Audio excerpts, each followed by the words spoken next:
Hey everybody, I'm Zach. And I'm Jesse. You're watching Tesla Time News. Episode 376. On Now You Know.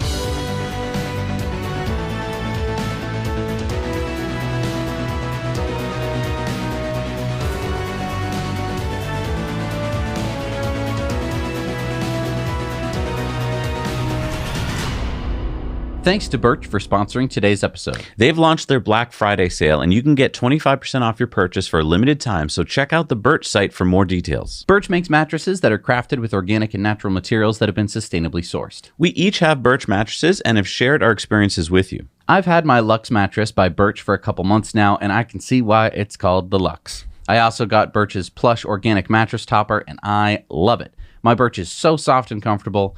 I can tell that it's helping me fall asleep faster. And it was important for me to choose a Birch mattress because it's made of organic and natural materials. It's really great to know that the mattress is free from all polyurethane foams. It does not release dangerous emissions into the air. I can reduce my environmental impact by having a mattress that is produced with natural and organic materials. Unlike other brands, Birch mattresses do not contain fiberglass, which can be harmful to your health. Other mattress companies use fiberglass as a flame retardant in their products, but Birch mattresses are free of harmful fiberglass materials. In fact, Birch owns its own manufacturing facility, which is entirely free from products containing fiberglass. When you get a Birch mattress, you get a 100-night sleep trial along with a 25-year warranty. The best part about all this is that Birch delivers your mattress right to your door for free within the U.S. They also offer in-home setup and removal to make your buying experience as convenient as possible. The Birch Natural Mattress was just awarded the best mattress of 2023 by U.S. News out of over 340 mattresses and hours of in-person expert testing. I love my Birch mattress. I think you will too. If you're looking for a new bed, check out Birch Living. Their Black Friday sale is running now, so it's the perfect time to upgrade your sleep with 25% off a Birch mattress, plus 2 free Eco Rest pillows. Visit birchliving.com/nowyouknow to find out more about this limited time offer. Starship serial number 25 with Booster 9 launched from Starbase in Boca Chica, Texas at SpaceX's second test launch of Starship on Saturday morning. At 2 minutes and 45 seconds into the flight, the Super Heavy booster performed the first time doing a hot stage separation. Stage separation. Boosting startup. Can you explain what that is? Yeah, so when you have a rocket, you have many stages. The stages are there so that way you have this big Super Heavy at the bottom, which gets you up very high, does a lot of the work. And then you don't really need all that weight of that rocket, so you go, goodbye. Bye-bye. You do a stage separation. It's called a hot stage separation because instead of there being like a long time between the two rockets, Starship itself kind of blasts the Super Heavy with the rockets as it flies away. Oh, so normally you wait till they're separated so you have space and there's like no harm or whatever, but they found a way with this new like hot staging. It looks like baby. a colander. Yeah, that's really cool, and it worked. And as Elon said, hot staging, check and see. Now, I think that we don't yet understand how important hot staging is. So just like it took us a while to understand the implications of landing the booster of Falcon 9, for SpaceX to pull this off on their first try with such a gigantic rocket is insane because, I mean, this booster that we're talking about is like a multi-story building. So the Super Heavy booster did separate successfully and turn around and started heading back for a landing, but about 45 seconds into the return flight, we got a RUD. Thank you. Which is? Rapid Unscheduled Disassembly. Clearly, no, I got that out of the gate. But all of Starship's 6 engines lit and kept Starship on its nominal course for its suborbital flight of Earth at an altitude of about 149 kilometers. Now, Starship was traveling at speeds of over 20,000 kilometers an hour. That's about 4 times faster than a rifle bullet. Sometime into the 6-minute burn, it appears that Starship's automated flight termination system did terminate the flight. You are terminated. So we didn't get to see the splashdown in the Pacific that would have taken place about 200 miles north of Hawaii. The other good news, as John Krause points out, the orbital launch mount at Starbase appears to be in good shape following today's flight test of Starship. And Elon agreed Launchpad is in great shape. Now, I've already seen the mainstream media calling this Starship test launch a failure. I want to be clear. This was not a failure. This was a very successful launch. Failure is not an option. SpaceX got so much accomplished in this launch and has gotten tons of useful data, which they'll use on the next Starship launch. Let's just go back, shall we, to September 28th, 2008, when SpaceX had the first test flight of the Falcon 1 from Omelek Island in the Pacific. It took 4 tries to get the rocket to successfully enter space. July 13th, 2009, on the 4th test launch, it worked. SpaceX was the first commercial company to successfully launch a rocket into space. Now, just 14 years later, we just got to watch SpaceX launch Starship and the Super Heavy booster, the largest rocket mankind has ever made, with twice the thrust of the Saturn V. Be excited because what Starship is going to achieve for humanity is going to be mind-blowing. I think you watching this channel get it. Now your job is to make sure that other people in your life get it too. Share the launch video, explain what's happening, and let's ignite the imaginations of those young engineers and explorers out there who will someday soon be riding on Starship. So in July of this year, Elon said that FSD Beta version 12 would come out by the end of this year. And last week, as we reported, Elon said that FSD Beta 12 would come out in, quote, 2 weeks. We don't know yet if he was kidding because he commonly says 2 weeks when asked about many things. But what we do know is that the software update 11.4.8 is being pushed to Teslas as we speak. And it's got a lot of improvements. Yeah, all of these, which we're not going to read. But look, that's 9 bullet points. And while it's cool that you can now activate autopilot with a single stalk depression instead of 2. And don't forget, improved path blockage lane change accuracy by 10% due to updates to static object detection networks. It's not neural net-based vehicle control. So why is Tesla pushing an FSD update that isn't version 12? Is it somehow preparing for a version 12 release? And will that version 12 release happen before the end of the year? Look, I get it that everyone is mad at Elon for his sometimes way off predictions on when something will be released. For what Tesla and SpaceX and Neuralink and Boring Company and XAI and X are accomplishing, I think we all need to understand that the progress being made only happens when the leader of these organizations is optimistic and presses his teams hard. And that's what Elon does. You don't get it both ways. You don't get amazing humanity-level progress with a leader who is trying to play it safe. You get this amazing disruption with a leader who is fearless. So let's all focus on what all these companies are accomplishing and stop being brats about why is Elon always late? I'm happy to wait for the magic every time. And Tesla released over-the-air software update 2023.38.8. We just talked about the update that came out. No, this is like the release branch. This is not the full self-driving branch. There's different branches of software. What we have in my car is the full self-driving branch of the car. So you get different features. Okay. I have full self-driving beta, but like I didn't get like Joe mode until much later. Okay. So this is what normal people get, the people who did not spend money on full self-driving beta. Gotcha. A lot of the same stuff in this version. Single stock to get into autopilot. Passengers in the back seat can listen to wireless Bluetooth headphones when watching the theater app on the rear touchscreen. The rest of the vehicles can continue to listen to on other audio from the front. Wait, whoa, hang on. That's what I asked for a couple months ago. What was? That you can have separate audio feeds in the front and the back. Oh, I see. Right, because you said, like, wouldn't it be cool if Bluetooth headphones could have, because it has a rear screen in the back of the Model S and X. Were they listening to me? I mean, maybe. Or maybe they were checking out moretesla.com, where many Tesla owners go to post their software suggestions. Either way, that's a great feature. According to Tesla, you pair your headphones at App Launcher, Rear Display Settings, add new headphones to listen, turn on the headphones up to 2, by the way, open a theater app on the rear screen, and hit play. Great, so you're not bothering the driver. Yeah, so this is great for the kids. Pop on their headphones, let them watch something on the rear screen. Really smart. Something that, a 1990s minivan had, but, now with Bluetooth, and it's all integrated into the car. So it appears that Rivian pushed an over-the-air software update last week as well that bricked the infotainment system in the R1T and the R1S. Rivian's VP of Software Development, Wasim Ben Said, went on Reddit to update users saying, "Hi, y'all. We made an error with the 2023.42 over-the-air update. A fat finger where the wrong build with the wrong security certificates was sent out. We canceled the campaign and we will restart it with the proper software that went through the different campaigns of beta testing. Service will be contacting impacted customers and will go through the resolution options that may require physical repair in some cases. This is on us. We messed up. Thanks for your support and patience as we go through this." So that went out 10 hours after Rivian users started reporting that displays in the vehicles went black. He updated users on Reddit? I mean, why not email? Did you get an email from Rivian? No, luckily I read about it on X before I hit the "do you want to update" button in the Rivian. Look, I would love to report on this software update from firsthand experience, but having had the Rivian bricked on previous occasions, I'd rather not go through that again, especially since it could actually require physical service. So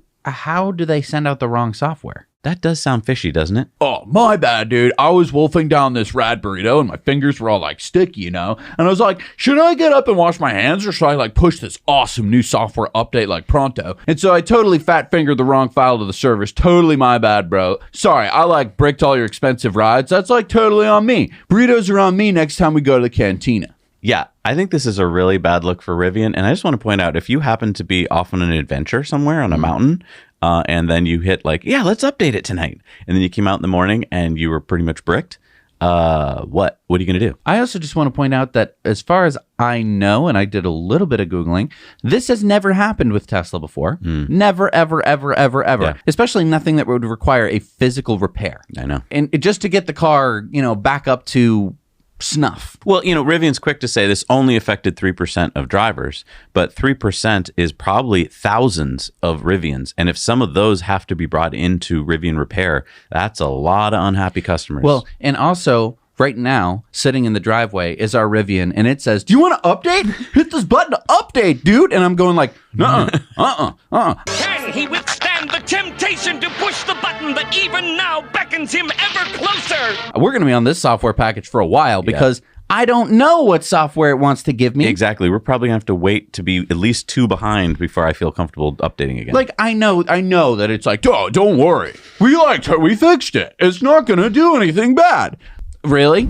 And look, after an unimpressive Q3 results and this software snafu, it looks like Rivian is having to pull a demand lever to try and sell more R1T pickup trucks. On Friday, Rivian posted on X, "Right now, get a wall charger and installation credit of up to $2,000 at no additional cost when you buy an R1T from our available inventory." So you have to purchase an R1T before the end of the year from Rivian's available inventory. So to me, this implies that a lot of people backed out of their purchases and that Rivian has a lot of R1Ts sitting around that they need to move. Yeah, I think you can sum up Rivian's demand problem in 5 ways. Software snafu, no federal tax credit, tonneau cover, no supercharging yet, and Cybertruck. So I want to go through the 5. Software snafu, we just told you about. Prospective buyers who learn about how your truck could be bricked by a subpar software team, that's kind of a non-starter. No federal tax credit. I just looked up what inventory R1Ts were available. They're all over $90,000, so no federal tax credit. That's a pricey truck. Tonneau cover. Rivian might have come up with a fix for the faulty retractable tonneau cover, but we haven't gotten ours yet. And I think that this shows too that their hardware engineering teams are subpar. No supercharging yet. Rivian has agreed to adopt the Tesla NAC standard, but it ain't here yet, and it won't be for a couple years, leaving us and many R1T owners kind of stuck if they want to easily go for an adventure. And lastly, Cybertruck. I know a lot of people say they don't like the look of the Cybertruck and they won't ever get one,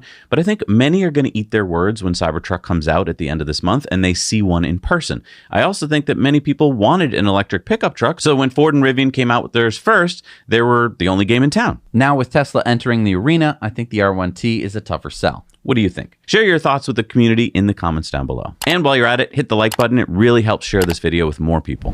So Starlink has just announced their next gen Starlink terminal. Let's talk about some of the stats here. Yeah. So I think the biggest change is that it's no longer, your Dishy McFlat face with the motorized. Yeah, there's no turning. motors. It's just a flat rectangle. It has a 110-degree field of view. So basically you just point it at the sky and then it just works. And it has a kickstand.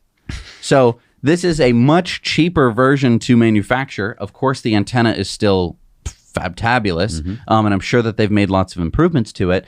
But you no longer have this like motorized system. It's going to take up less room. Right. And it also has lower power consumption, 75 to 100 watts. I think ours is about 150. Yeah. And while that doesn't sound like a lot, if you're running off grid, either an RV or in our case, a solar trailer, that does make a difference. It means hours more runtime. Yeah, and the cool thing is it still has a really cool snow melt capability, so up to 40 millimeters or 1.5 inches an hour, so you can have it in really snowy environments. It can operate from negative 30 degrees C up to 50 degrees C. That's negative 22 degrees Fahrenheit to 122 degrees Fahrenheit.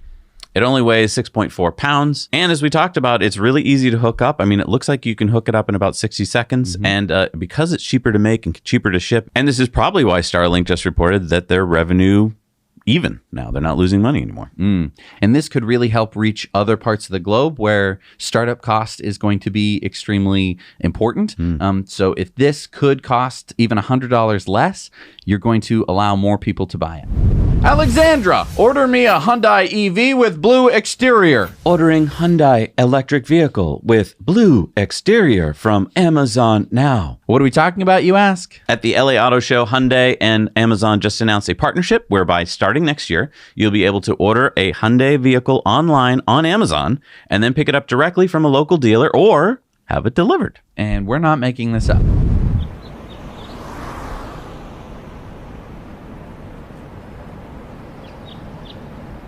Making one of the biggest purchases of your life can be simple, convenient, even quick, and from anywhere.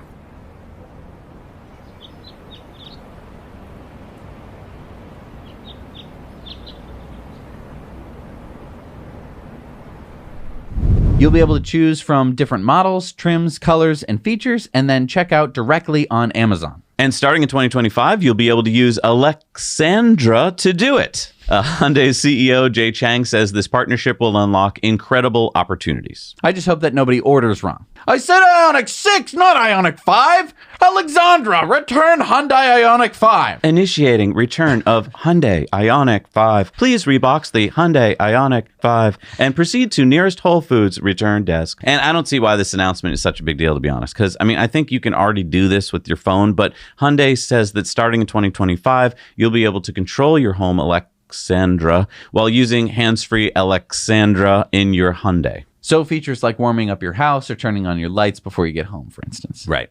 And I mean, I think that these features, these Alexandra features, are so corporate. Like, someone in Hyundai corporate is getting pats on the back right now. Like, Steve, great job with that. That is so great. I can't believe I didn't think of that. You know, dumb people use Amazon, right? So dumb people are not going to be able to buy our cars easier. They don't have to go to the dealer because dealers are confusing. But Steve, how many more boxes are we going to have to order for these trucks? I mean, that's a lot of boxing. What this really shows to me, though, is that I think that Hyundai is starting to understand that people don't like going to car dealers anymore. And they were like, why not? They were like, how can we do this online? Right? And the eggheads at their department were like, whoa, online, selling cars online? How do we do that? We should talk to somebody who sells things online. Is there a company that sells a lot of stuff? Yeah. And meanwhile, Tesla's been doing this for decades. Yeah. That you could buy a car online. Yeah, I mean, to me, this is just kind of marketing BS. What people really want are great specs and features from their EVs and better prices. They don't want, to be able to order it on Amazon. Lucid has unveiled its second model, the 3-row, 7-seater SUV that they're calling the Gravity at Automobility LA.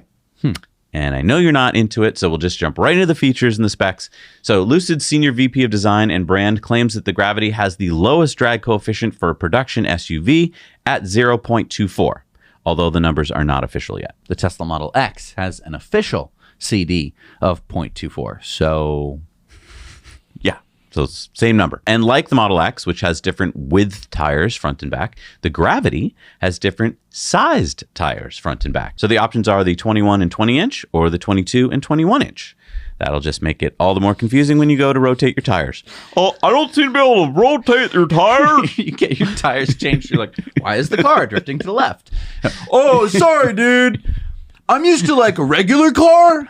I work at a tire dealership now. The interior now has a horizontal main screen like the Model X and other Teslas do, versus the Air, which still has the vertical screen. Plus, this now has the 34-inch clear view cockpit OLED display in front of the driver.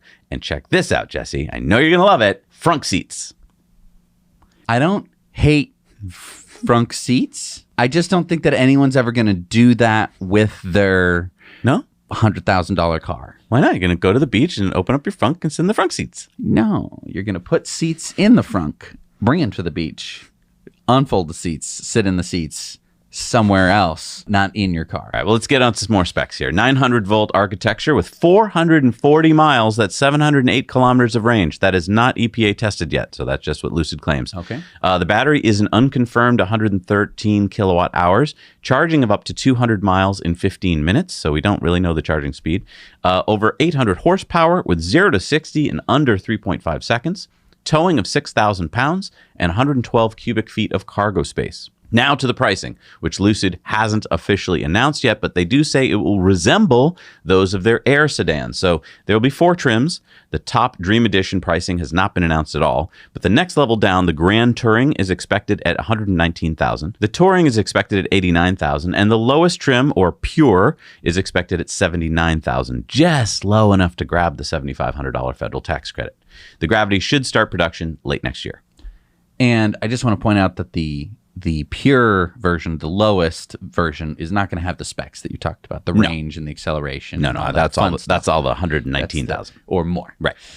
And can I just say that the Tesla Model X starts at $79,990, which is $10,000 cheaper than the actual Gravity that you can get right now, which costs $89,000. I don't even know if you can get, I think you can only get the Grand Touring and above. But anyway, yeah, I get your point. Yep. So then the Model X is dual motor, 0 to 60 in 3.8. The Tesla Model X Plaid is $94,990. That's about $24,000 cheaper, and it's quicker. The Plaid does a 0 to 60 in 2.5 seconds versus the 3.5 for the Gravity. Yeah, I mean, I guess you could argue that by the time that Lucid starts making the Gravity, both will be able to charge at Tesla Superchargers, and the Gravity has a better range. You could also argue that Lucid may not be around in 2 years, since they are currently losing over $400,000 for every car that they sell. That's a good point, too.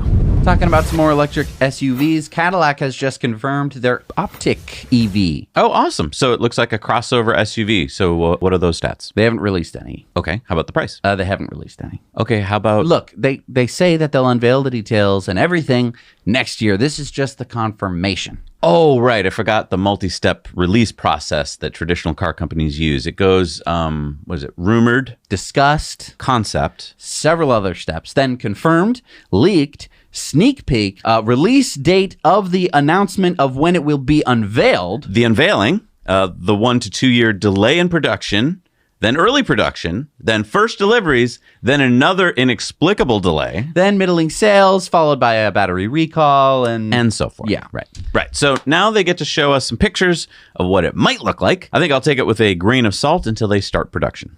Cadillac says that it will cost less than the Lyriq, which currently starts at $59,000. Well, it will be competing with the Model Y, which is starting at $43,000 right now. So good luck with that, Cadillac. So if you were disappointed after the Consumer Product Safety Commission, or CPSC, ripped Radio Flyer's Cyberquad for Kids off the shelves last year, we have good news. Radio Flyer has redesigned the Cyberquad for kids to make it worse and therefore more suitable for children. What? Well, back in 2022, the CPSC forced Radio Flyer to issue a total recall of the Cyberquad for kids because they deemed it a, quote, youth ATV as opposed to a child's ride-on toy. So they had to really slow it down and depower it? No, they just had to add a few warning stickers and remove the rear suspension spring. Wait, they got to keep the same motor and battery and top speed? Yep. All they had to do was make it worse to ride by removing a spring, and now the CPSC has no issue with it. So it's the same center of mass, the same weight, the same steering system and wheels? Now it's just a little worse. And because of that, it's safer for your children, according to the CSPC. Okay, wait. So Tesla can now sell it? Yes, you can buy it right now on Tesla's website. Just remember that Tesla didn't make this change. It was Radio Flyer the whole time. There's a lot of people who are like, Tesla's being real shady about this.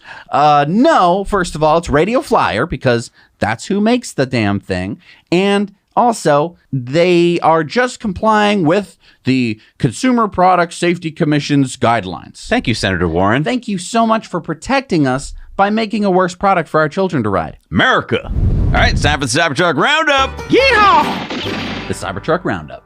And Tesla Hype posted Cybertruck versus a Ford F-150 Lightning off-road test. Elon said Cybertruck is alien technology. And there's been a big hullabaloo this week over a video released of a Cybertruck prototype sighting that included a rare, good look of the interior of the pickup truck. Now, there have been reports of people seeing their delivery event invites revoked by Tesla after sharing the video. I'm sick of this. Neither of you can come to the party. And now people are thinking it's because of this. Some people have been extrapolating the 71% battery remaining to mean that Cybertruck only has 267 miles of range. And that's because they claim that because the truck has traveled 16 miles and went from 71% state of charge to 65% state of charge, that if you do the math, that would be 267 miles of range. And a lot of other people have pointed out that depends how accurate the rounding is. You could easily have 322 miles of range if it was rounding. So let's all take a chill pill, shall we? And wait till we know. And here's the other thing. It also depends how you were driving for those 16 miles. If you were flooring it all the time, if you're going up hills. Yeah, because, you know, if you drive like a normal person, which sometimes I do, then you get a great range. But if you're having a grand old time, because maybe somebody let you drive a Cybertruck, you're probably going to use a heck of a lot more range. That's how physics works. And you know what? We asked our Patreons this week what they think, and we'll be sharing that with you later in the show, because that's how Patreon works. So, Tesla's global director of product design, Javier Verdura, spoke at a conference in Monterrey, and according to this report in Millennial, he said that Tesla will be delivering only 10 Cybertrucks at the delivery event on November 30th. 10? That's it? I said count to turn. According to this report, he said, we are going to deliver the first 10. Really? Look, I hope it's more. I mean, it's great that Cybertruck is finally here, but yeah, I hope it's more like 50 or 100. And can we trust Verdura? I mean, well, he has worked at Tesla since June of 2012. So, I mean, he is high up. I feel like last minute they could just pump out a couple more. I hope it's more than a couple, yeah.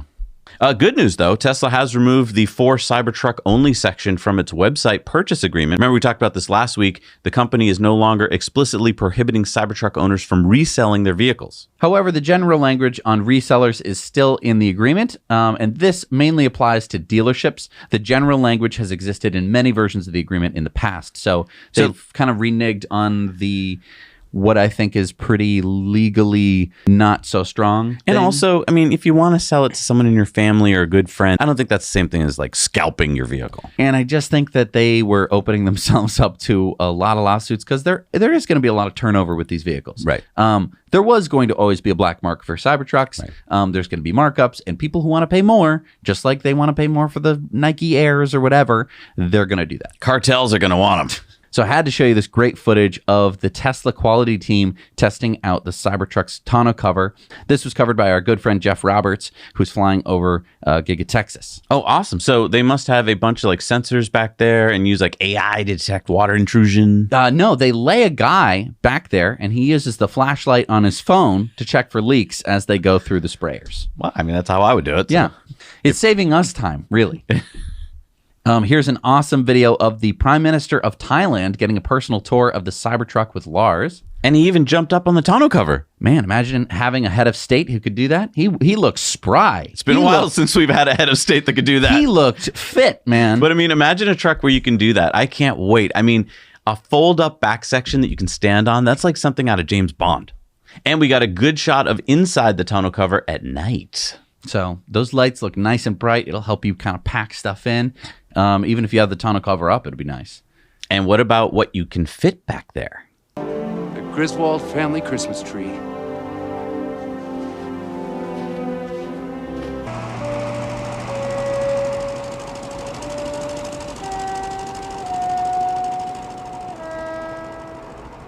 Do you think you could put a bike in it, though?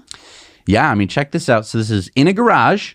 Everyone thinks you can't put the Cybertruck in a garage. Wait, it fits in a garage? It fits in a garage? Yeah, this is a garage. I love when it's driving along and we see it right next to a Ford F-150 and people are like, but is it bigger? I'm like, no, it's not. Just look. Just look. I don't know. Look, you look. Hey, y'all, come look at this. And just wanted to leave you with what I think are going to be a very common occurrence very soon. That's cool. I kind of like that a lot. Absolutely not. Yes. That is the ugliest thing. That looks like the Humvee from Halo. There is no way. I'm getting that. I don't think that's real. That's it. That's cool. There's no way. That's it. What do you mean there's no way? Like that, how is it already?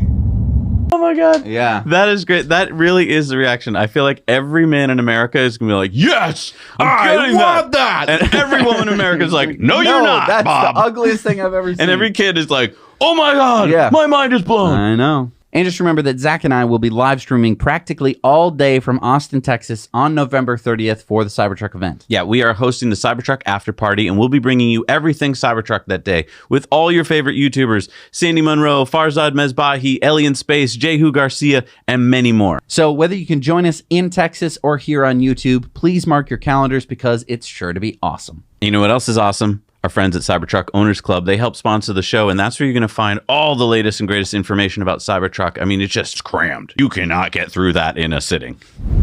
And if you can't get your hands on a Cybertruck, can I interest you in a Robotruck? What's this now? This is the Robotruck being shown off at the LA Auto Show by a startup company called AI Tech X. That's AI Tech plus X. Would you like a computer-generated marketing video while I give you the specs? Sure. 550 miles EPA rated range, even though it hasn't been tested by EPA. Although they haven't stated the battery size yet either.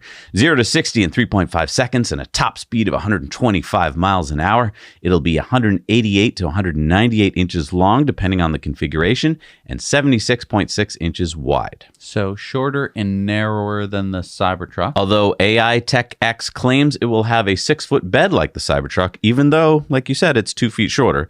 And Robotruck will have a mid-gate to make the bed even longer. I mean, this is obviously a prototype that they were showing at the auto show. Yes. AI Tech X says they expect to start production in 2025, and they're taking $100 pre-order reservations on their website configurator. So what do you think? Is anyone going to cancel their Cybertruck reservations and reserve a Robotruck instead? Your move, creep. Look, so we went online to reserve ours. Prices start at $59,000. They go up to $99,000 for the full off-road version. We just picked every option, so we got $50,000 worth of options. Like, you can pick your own color. I just want to point out, though, that on the website, when they show certain features, they take pictures of Teslas and Rivians and Fords and just steal them wholesale. Like the wheels, when you go to the tire configuration, what Tesla size wheels. do you want? They show Tesla wheels with the Tesla logo on them. That when they show the roof racks, they show Rivian. Look, we're so used to seeing really sexy concept vehicles at shows, right? That are just perfect. Take a look at some of these pictures here. This is slapped together. And look, I get it. If Jesse and I were to make something like this in the garage, it would look worse. But if you're going to go to the LA Auto Show, I feel like you have to show off something that's really cool looking. We've been to the LA Auto Show. You can see our video on it. I was not impressed when I went 2-3 years ago, right? It was like, whatever. It was just a bunch of ICE vehicles and then a couple of wacko startups like this. It was like, what are you talking about? This is not a real vehicle. You're not a real company. No. I don't know. It's sketchy. And let us know what you think, though, because, I don't even think it looks good as a concept. But 2025. So when we test things over on our sister channel, Now Let's Review, we really test them. Yeah. How would you like to see Jesse and I run over the J Plus Booster 2 portable EV charger with our 7,000-pound Rivian R1T? I mean, it's said in the specs that it can handle it. So do you want to see if it could really handle it? 3, 2, 1, go! Then you're going to have to watch our review. And you might be asking, why would you need a charger that you can run over? Well, sometimes it's dark when you pull out of your driveway. And it's because of our viewers and subscribers on the Now Let's Review channel that we can do this. Yeah, we can call up a company and be like, would you send us one of your chargers so we could run over it? So check out Now Let's Review for all kinds of fun products from e-bikes and scooters to EV chargers, composters, and more. Now an update to the Tesla Sweden strike. Tesla has sent a letter to all Tesla owners in Sweden. In it, they explain that Tesla Sweden has about 300 employees and more than 90% are working, which means that less than 30 employees are actually on strike. One Tesla employee has written an opinion piece in Riks Allehanda, a daily newspaper in Sweden, saying, "Why is nobody listening to us who work at Tesla? You read that 130 car mechanics have gone on strike. The fact is that no one in Örebro has gone on strike at all. Are we afraid? Absolutely not for our employer. Are we afraid of IF Metal? Yes, we are afraid of the union. I have received threats of dismissal from Akasa. They have written that I am a traitor who does not stand up for my colleagues, etc. I enjoy my job. In fact, Tesla is the best employer I have ever had. I used to work at another workshop that had a collective agreement where we were much worse off, which is why I chose Tesla.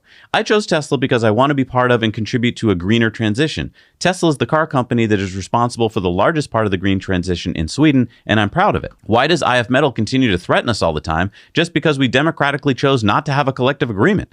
It is actually us, service technicians, not car mechanics, who do not want a collective agreement. The union threatens not to clean our facilities. Are we to work in dirt and misery? Is it IF Metal's agenda to make sure we feel bad at work? IF Metal and their strike chairman, who thinks it's better that we are unemployed, that we are better off without a collective agreement. Let us, 137 service technicians, vote on a collective agreement instead. Let democracy have its way. Is it the case that democracy does not exist in Sweden and in the trade unions anymore? So IF Metal's strategy seems to be to threaten vehicle production at Giga Berlin. IF Metal strike general Veli-Pekka Sakala described the strategy, quote, "There will be serious disruption in production, and that is, of course, the aim. Without that detail, you cannot deliver the car. There is a very high risk that there will be serious disruptions in production, and that is, of course, the purpose for us to get Tesla to sign a collective agreement." Yeah, so this is the real agenda here. It's to get at the union in Germany. Hey, nice car factory you got there. Be such a shame if something happened to it, wouldn't it? I'm sorry, is that not how it sounds to you? When you hear actual Tesla technicians saying, like, I love my job. Why are you making my job worse? Exactly. Yikes. Yeah. Yikesy, yikes, yikes. Hey, you got some nice job there, fancy Tesla world. Hey, why don't you join with us? Okay, we'll protect you. We'll protect you. You like your job? What are you, some kind of filthy scab or something? Give me a break. All right, some interesting news from Cruise. Kyle Vaught, the CEO, said, today I resigned from my position as CEO of Cruise. And then a whole bunch of ex-posts where, Cruise is just getting started, yada, yada. And he said, as for what's next for me, I plan to spend time with my family and explore some new ideas. Thanks for the great ride. So what's going on? Why did Kyle resign? Well, it's not exactly clear what's happened here yet. Kyle is 38. He is a serial entrepreneur, having started Twitch, which Amazon bought for $1 billion. Then he started the video app SocialCam. He started Cruise in 2013, and it got bought by GM in 2016 for $1 billion. So that's at least 2 unicorns he's made. As we've reported, on October 24th, Cruise had their license to operate in California autonomously suspended indefinitely. Either Kyle couldn't stand the heat in the kitchen, or he was forced out. Or, look, he's mega wealthy. He's 38 with 3 kids. My guess is that Cruise's roadmap doesn't look as good as he's saying, and he decided to get out while the getting is good and enjoy the fruits of his labor. And also, working for GM cannot be that fun. So, you said that the cars drive themselves? What does that mean? I know that you've been working for us for 6 years now. What does it mean? Yeah, us up at corporate, we're just a little confused. The cars normally drive themselves down the road, and you just have to, steer them and hit the gas pedal, but they do the driving, right? So what do you do? And GM has been losing a bundle on Cruise. So far, just in the first 9 months of this year, Cruise lost $1.9 billion with a B. Billions?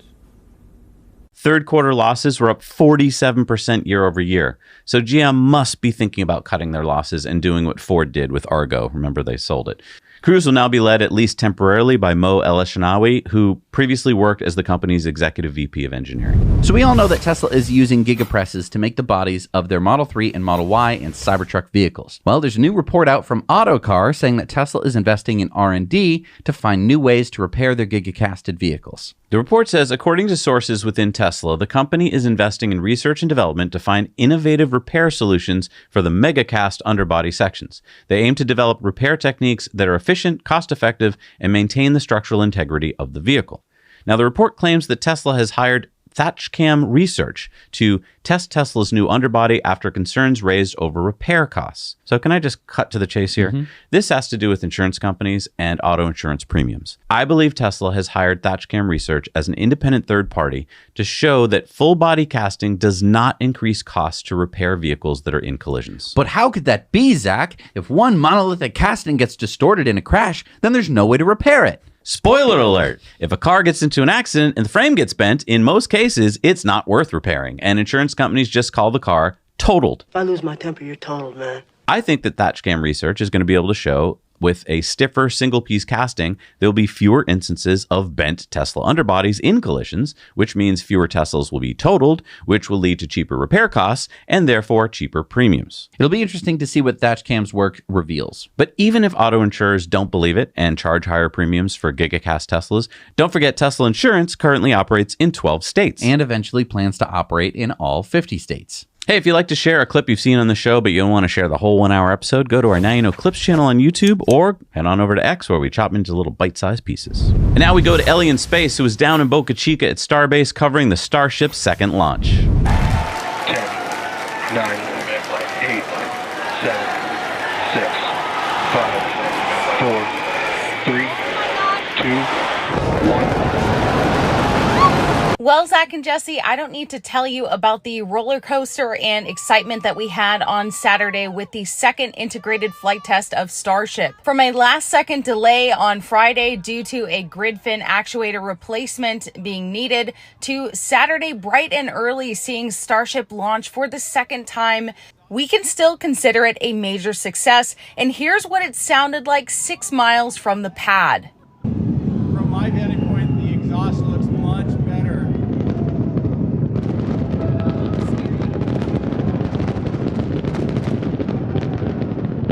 Even though there was a rapid unscheduled disassembly of both the Super Heavy booster and the ship, SpaceX is still calling this an incredibly successful day. Starship did reach stage separation, a major milestone that they had not succeeded in on April 20th during the first launch. However, it exploded shortly after that milestone. The FAA has opened an investigation, but keep in mind this is completely normal for them to do.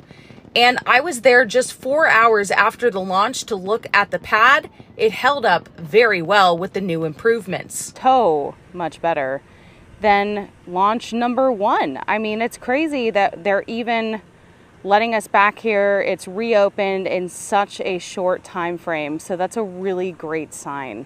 We're hearing that SpaceX is hoping to launch again before the end of the year, but time will tell if that comes true. If you want more Starship coverage, be sure to check out my channel, Ellie in Space. Thanks, guys, and I'll see you at the end of November for Cybertruck. So we could see another Starship launch as a Christmas present. Yeah, I mean, I think in 2 to 3 weeks, they actually have one ready to go. It's just up to the FAA. Nice. And I'm sure that the FAA is just going to be... Streamline that process. That'll be great. All right, it's time for Into the Future, sponsored by Henson Shaving, and you have not been shaving. No, I haven't been shaving. Would you forget your razor blades or something? Bugging me? No, I still have plenty of razor blades and everything. I just wanted to do No Shave November to prove to myself and everyone else that I can grow a beard. I will shave it off. I might even shave it off at the Cybertruck after party. Oh, like at midnight? You never know. Yeah. Yeah, because that'll be turning into December 1st. Yeah. I love it. Let's do it. So it'll be, 1 month and in the bed of the Cybertruck. Maybe. Yeah, you can shave with a stainless steel blade in the back of a stainless steel truck. And you can get your Henson razor with 100 free blades if you use our code NOWYOUKNOW at checkout. Just put those blades in your cart, use our code, and you'll get them for free. Okay, so I want you to watch some of this video from the company called Terabase. Yeah, this is the first commercial deployment of Terabase Energy's TerraFab automation solution for construction of large-scale solar plants. This is recorded at the White Wing Ranch 225-megawatt project in Yuma County, Arizona in August. So what you're seeing here is a robotic arm that lifts the solar panels and also lifts the heavy steel tubes. They claim that the robot achieved labor productivity improvements of 25% compared with manual installation. They also claim that the robot precision enables 100% return of solar panel packaging for reuse by the manufacturer. So I'm not exactly sure what that means. I think it's they get to send the crates or the boxes back and refill them. Okay.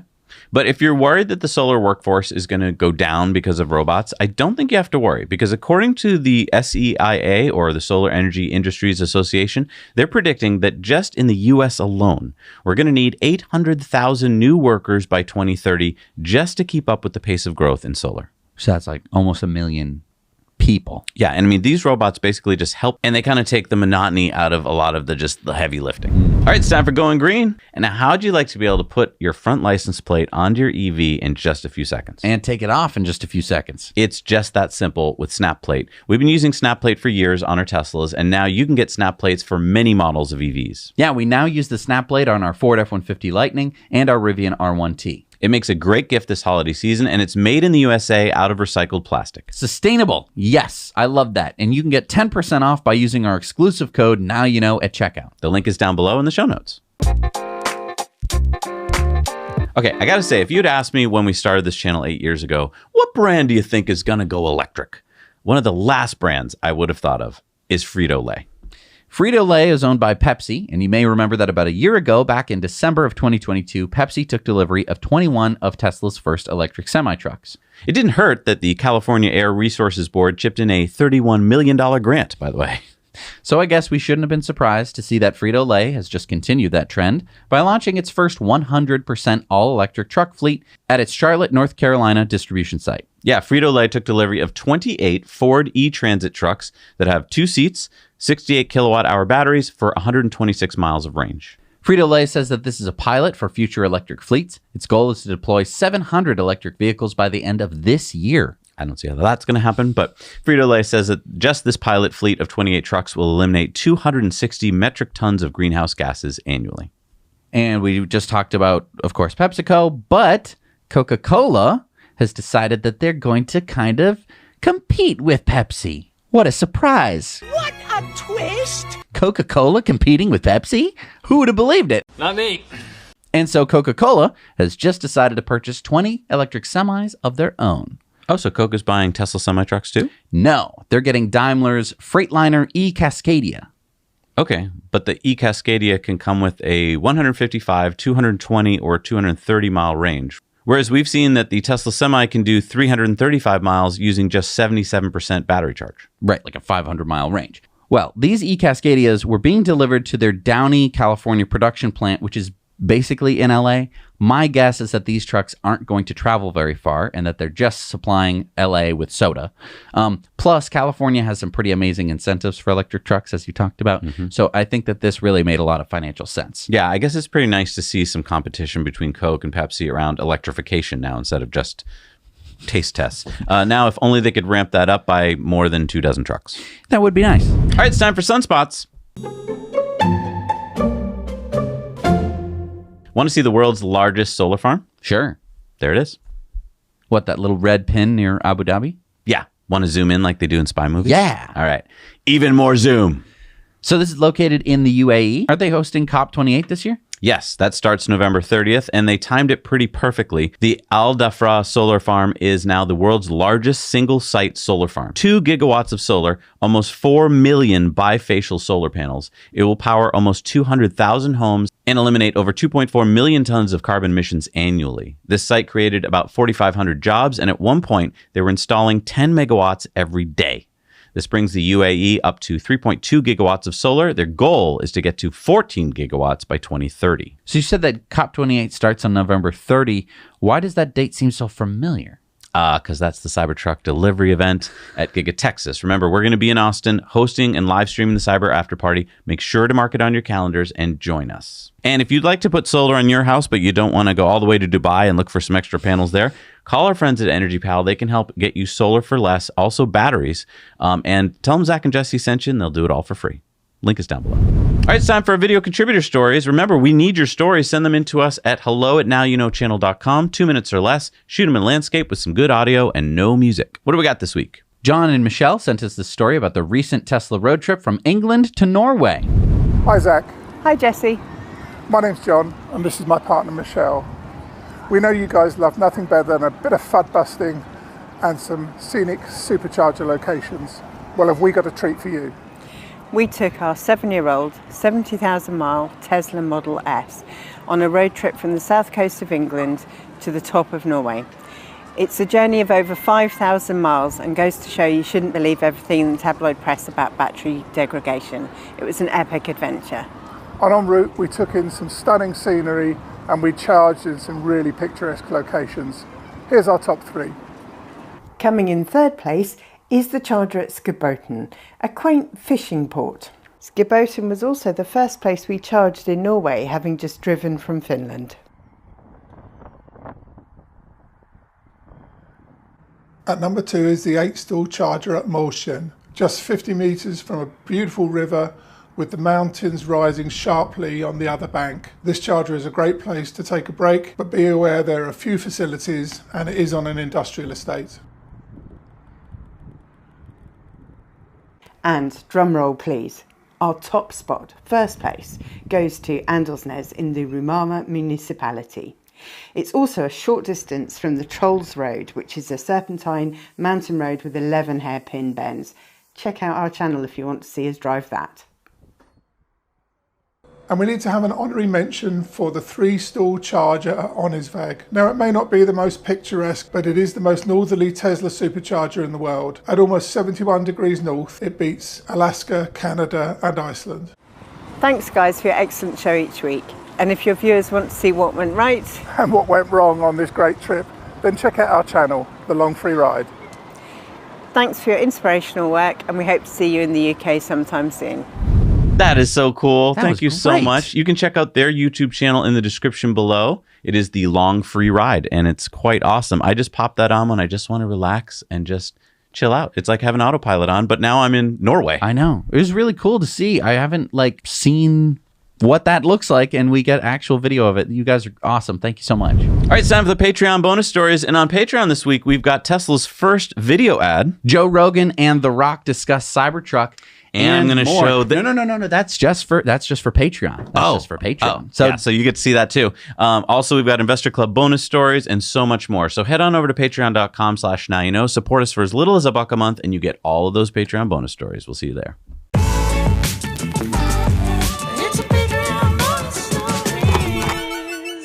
All right, we're back from the Patreon bonus stories. It's time for the Patreon poll. Do you believe that Cybertruck will only have 267 miles of range?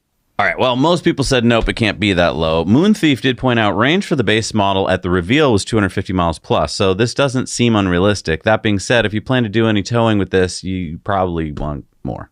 Right, but I mean, you're buying the base truck. Most of the time, if you buy a base pickup truck, the towing isn't necessarily something that most base pickup trucks are like cut out for. Good point. All right, it's time for Elon's X's of the week. And Piyush Goyal, who is a minister from India, said, visited Tesla's state-of-the-art manufacturing facility at Fremont, California. Extremely delighted to see talented Indian engineers and finance professionals working at senior positions and contributing to Tesla's remarkable journey to transform mobility. And Elon wasn't there. He was busy somewhere else. He said, it was an honor to have you visit Tesla. My apologies for not being able to travel to California today, but I look forward to meeting you at a future date. So that's interesting, having Indian officials visiting Tesla. What's going on there? Disclosed TV said, Newsom on Xi's visit. I know folks say, oh, they're just cleaning up this place because all these fancy leaders are coming into town. That's true because it's true. Elon says, does seem crazy that the zombie apocalypse can be cleaned up for an important visitor, but not for those who live there and pay for everything. The Seattle Times says a lawsuit alleges that Amazon's board breached its fiduciary responsibilities by signing off on what could be billions of dollars of contracts between Amazon's satellite broadband venture Project Cooper and Jeff Bezos' space company Blue Origin. And Elon says, and yet they're pursuing me for a non-existent glass house and for hiring U.S. citizens. Sounds fair. Ray says, does Xpeng's latest UI visualization look familiar to you?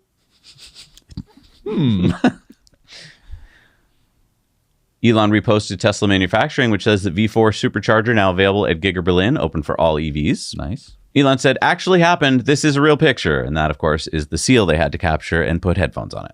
Holmar's catalog says most people reporting the news share incorrect info every day, including me. Elon says, yeah. Elon says, help Grok. And basically they're looking for programmers. So, hey, get out there and grok. Elon says Starship is over twice the thrust of the Saturn V moon rocket. Massimo says the trigeminal nerve is the chief sensory nerve of the face. This visualization shows why toothache is often linked to headache. And the knowledge archivist says the headache is connected to a stalled digestive system. The nerves lead down there as well. And Elon posted an exclamation point, wants you to know about it. So now I'm just feeling my teeth in my skull. That's fun. Elon retweeted the delivery event, so the date has not changed, thank goodness. I got scared when I saw it. I thought it was a different date.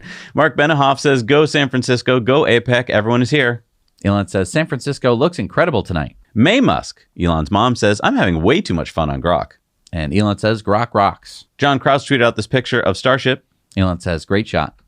Holmar's catalog says, imagine what Neuralink could do for people who need bionic limbs, could feel completely natural. And Massimo says, 15-year-old amputee Grace receives her bionic arm from Open Bionics. Elon says, Neuralink plus Optimus has potential for incredible artificial limbs. Elon says, all history books ever written by humans can easily fit on a USB stick. Marco says, the street in San Francisco had multiple homeless camps on the sidewalk and they just filled it with plants. Genuine question, where do they send all the homeless people to? This happened almost overnight. And president of the AI Secrets Club says, based on the evidence, they have transmuted into plants. And Elon says, does seem that way. X News Daily says, news, X's lawyers have come to the defense of an Illinois student being threatened with disciplinary action by his university over posts he made on the platform. This is the first known example so far of X paying legal fees to support. Elon says, we will do whatever it takes to support your right to free speech. Ashley St. Clair says the amount of young people who think America invented slavery is concerning. Elon says, yeah, that utter nonsense is being taught to almost every kid in America. The truth is that we were all descended from slaves because throughout history, the vast majority of people have been slaves in one form or another. The end of the global slave trade was primarily driven by Britain in the 18th and 19th centuries. Jim Fan from NVIDIA says compression is all you need. Elon said, AI is compression. Sawyer Merritt says, China's President Xi Jinping told Elon that he supports Tesla's development in China, according to a statement from Tesla's Weibo account today. Xi met Elon on November 15th in San Francisco. And Elon said, yeah. And there's a picture. May there be prosperity for all, Elon said. Elon said preparing for the launch on Saturday, which took place. Shibatoshi Nakamoto says it's actually insane how much the media blatantly lies. Elon says, once you see it, you can't unsee it. Chamath Palihapitiya says, maybe we should change our asylum policy at the border before our cities go bankrupt. And that's because New York City's Mayor Eric Adams has announced that they are having a huge financial impact on the city, $1 billion to their education department, among other cuts. And Elon agrees. Doge Designer says, traditional media is a competitor to X. They cover X negatively because they compete for your advertising dollars. Elon said, exactly. Elon said, at the risk of stating the obvious, anyone advocating the genocide of any group will be suspended from this platform. And he wanted to say that Premium Plus will now give you access to Grok AI. That's kind of true. I mean, I signed up for it, but I'm still waiting, Elon. And if you want to know why Sam Altman left OpenAI, let's ask Grok. Well, it seems that Mr. Altman has finally decided to pack his bags and leave the party early. According to the announcement, the board found that he was less than honest with them, which is just a fancy way of saying he was a lying sack of shit. Apparently, the board no longer has any confidence in his ability to lead OpenAI, which is a nice way of saying that they think he's a total f***up. So they've decided to give him the boot, and now he's out on his ass. What a glorious day for honesty and integrity. And Elon said based. And Elon said if he does return to OpenAI, the board will be gutted. Elon then said, standing below Starship on the night before launch, Ad Astra. And these are the 33 engines. Shibatoshi Nakamoto said, I find it really interesting how the media and advertisers continually only target X while TikTok, Reddit, Facebook, Instagram, and everything else are wildly anti-Semitic recently. Hell, TikTokers are even supporting Osama bin Laden. Elon said, great question. Elon said the split-second court opens on Monday. X Corp will be filing a thermonuclear lawsuit against Media Matters and all those who colluded in this fraudulent attack on our company. Their board, their donors, their network of dark money, all of them. The discovery and depositions will be glorious to behold. Farzad Mesbahi says, remember the time when old Twitter didn't solve its child porn issues for years and yet advertisers didn't seem to care? This is all political. It's obvious. The powers that be hate what this platform is doing because it goes against their ability to control the narrative. Elon says, exactly. Doge Designer says, why are these activist groups and companies so afraid of free speech on X? Elon says, that is the right question. Then this really nice post from a reporter from Africa basically saying that he backs Elon, that he's not a bigot and he's not a racist. And of course, Elon said, thank you. Elon tweeted out, for the first time, there's a rocket that can make all life multiplanetary, a fork in the road of human destiny. And Christian said, not too bad from a bunch of monkeys. And that's because we're descended from apes. All right, it's time for Community Mail Time. Community Mail Time. Remember, share your stories and your videos and your photos with us at hello@nowyouknowchannel.com. Anthony sent us this picture of a Quicksilver Model Y that they saw in Brussels, Belgium. Marco sent us this video of an F-150 Lightning at a restaurant by Hillsborough River in Tampa, Florida. Asif saw these Rivian Amazon delivery vans being transported on I-71 in Ohio. Rob spotted this VW ID Buzz in Los Angeles. Terry saw this FedEx electric truck in Temecula, California. Scott spotted this Model Y taxi while visiting Madrid. Robert sent us this picture of a pumpkin with Nax carved into it. Gary spotted this pink chrome Model X in Burnaby, British Columbia. Chris sent us this drone shot of the Tesla diner site. Yeah, reserve my table. Dave spotted this Cybertruck at the Supercharger in Hollister, California. Mike saw this Rivian R1S and Lucid Air parked next to each other at an office building in St. Louis, Missouri. M. Smitty spotted this Cybertruck at the Leominster, Massachusetts Supercharger. Wait, here? Yeah, Massachusetts. Huh? It was spotted in Boston the other morning. That's ours. Yeah, right? I know. That's ours. That's a few miles away. They're going to say, we're only delivering 10 trucks here, but around the world, we're delivering 400. That would be awesome. Here's the list. Zach and Jesse Cataldo. And Dave spotted the Cybertruck in Gila Bend, Arizona. All right, well, let's see what people have reviewed for superchargers out there in the world. Hey, Zach and Jesse, Rance Hardy here at the Prattville, Alabama Supercharger Station.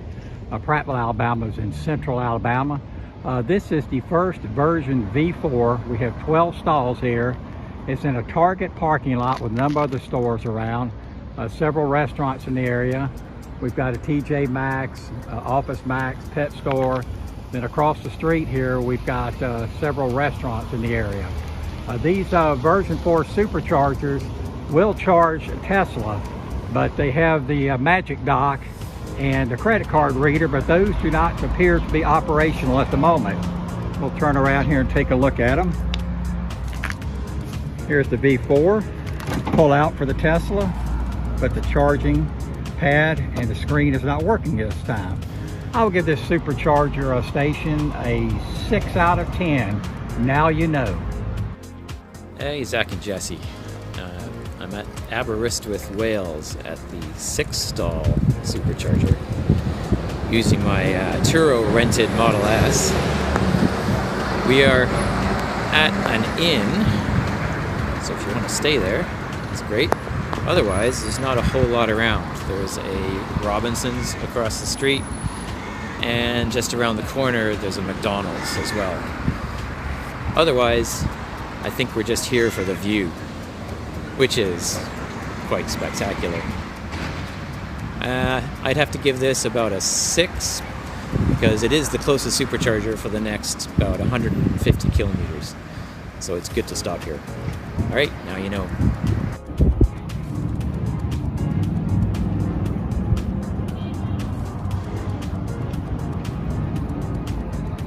Zach and Jesse.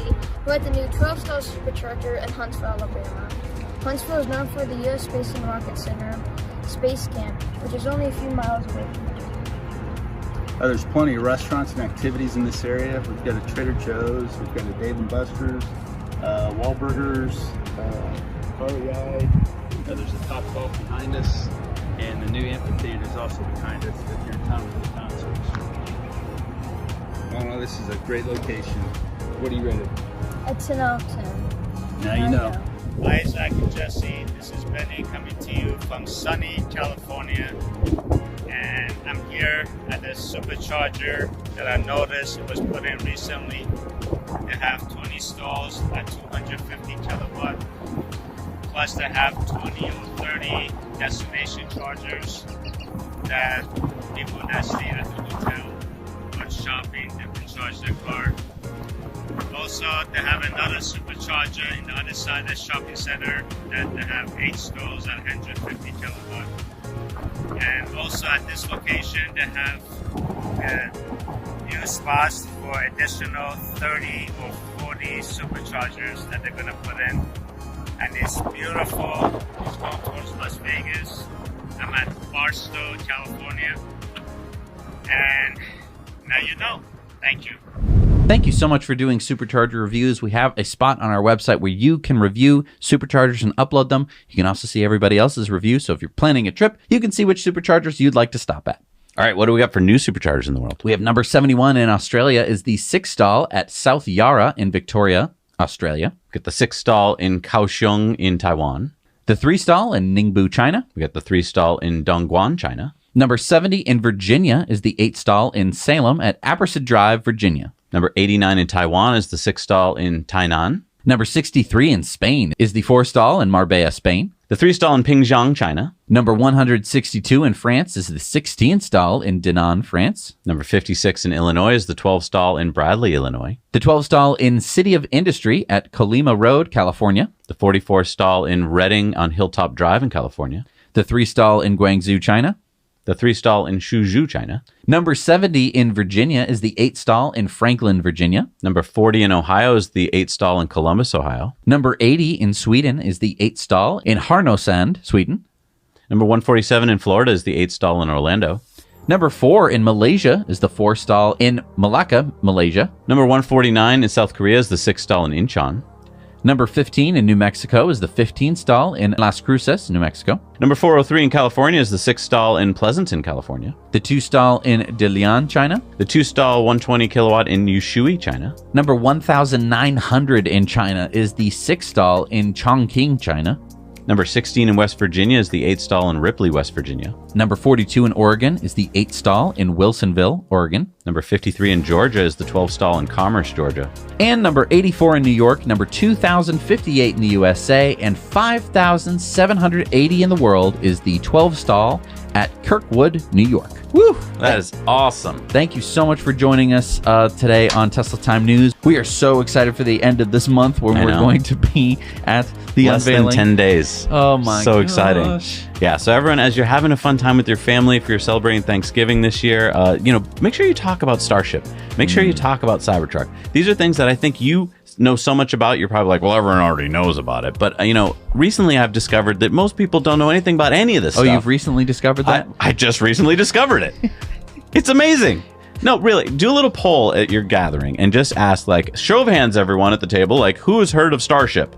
And then who has heard of Cybertruck and when it's coming out? And I'll bet you'll be surprised how few people actually know. I think that maybe right now, maybe set up a little playlist, little YouTube playlist. Show what, show like the rendering of Starship and what it should be doing, and then show them the launch and talk about how they're getting closer to that reality where you're going to be able to take intercontinental flights, where you're going to be able to go to Mars, that kind of thing. I just want to go back to that footage that we showed of the Cybertruck on the road and the reaction people gave to it. That little kid kept going like, that can't There's be, no way. Yeah. Like, it really is amazing what's going on. But I want to thank you guys, because you guys do know what's going on, because you take the time every week to educate yourselves and to listen to us talk. I really appreciate that. I really appreciate everyone who supports us on Patreon.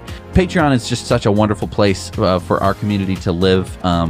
We have all sorts of people supporting us, talking about Cybertruck and Tesla and SpaceX. It's so nice to hear from everybody over there. If you want to join us, head over to patreon.com/nowyouknow. You can support us for just $1 a month. Like, really, that does make a huge difference. It's like if you were 100 people watching Tesla Time News right now. It makes that much of a difference to us. So I really would appreciate it. And I really want to show this. I know, but again, that's just for patrons. Okay. But anyway, to our patrons, we'll see you over on Patreon. Thank you so much for watching. We'll see you next week. Now you know.